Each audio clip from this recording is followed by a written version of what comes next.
there's any geologists out there, there are those vertical tube things. You see there's 3 trailers in front of them with the words buggy power on each of them, so I don't know if that's got something to do with it. But anyway, but more to the point, any geologists out there, or whatever the science is, you see them just walking along. There's the vessel over there, just walking along here. You see there's a lot of rocks and boulders here, but look at some of this I don't know, designs on it.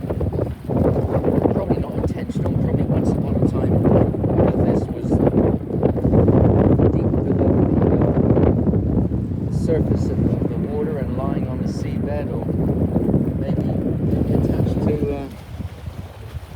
that mountain over there, and as time has gone by over the millions of years it's separated, and I don't know, like what you see all these different features, patterns,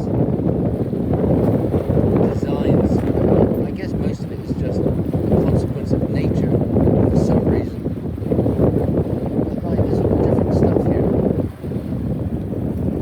Interesting, isn't it, as to why that is? I'm sure that there's a perfectly good reason. It's just that yours truly doesn't have a clue what that reason is. But again, no surprise there. And you know, if Portuguese came across these islands, I think in about the year 1418, and apparently they were uninhabited before that, and of course there were no buildings and nothing when they turn up, and basically Madeira and I suppose Porto Santo are just the tops of mountains. Like if all the water was removed from the ocean, you'd just see mountains.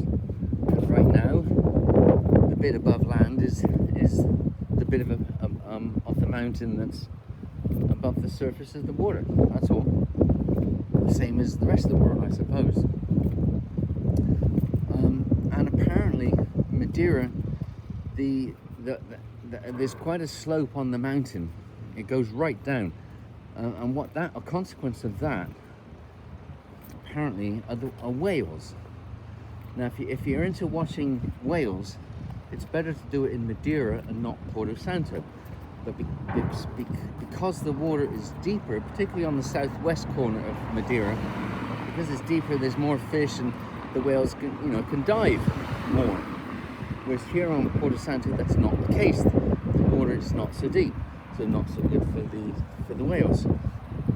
So the whales tend to sort of go around or be around the southwest coast mostly of Madeira, which of course makes sense when you think about it. Another consequence of that is that the cruise ships, now because the water is deeper just outside the harbour, it's really difficult, I suppose, for the cruise ships to anchor. I mean, they'd need really, really long anchor chains, so they don't anchor, so they come into port, and there is enough space for them to do that. The water's deep enough, and so it's easier for the cruise ships to come into port. And one nice consequence of that is that, from the point of view of the passengers, if you're actually moored up alongside in the port, you can just walk off the gangway, and then a few hours later, when you have to be back on board, you just walk back up to it, right?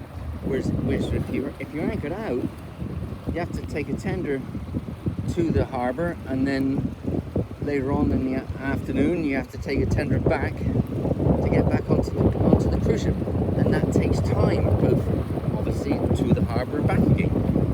Whereas if you're tied up next to the harbour itself, you just walk on and off the gangplank, and that saves a bit of time.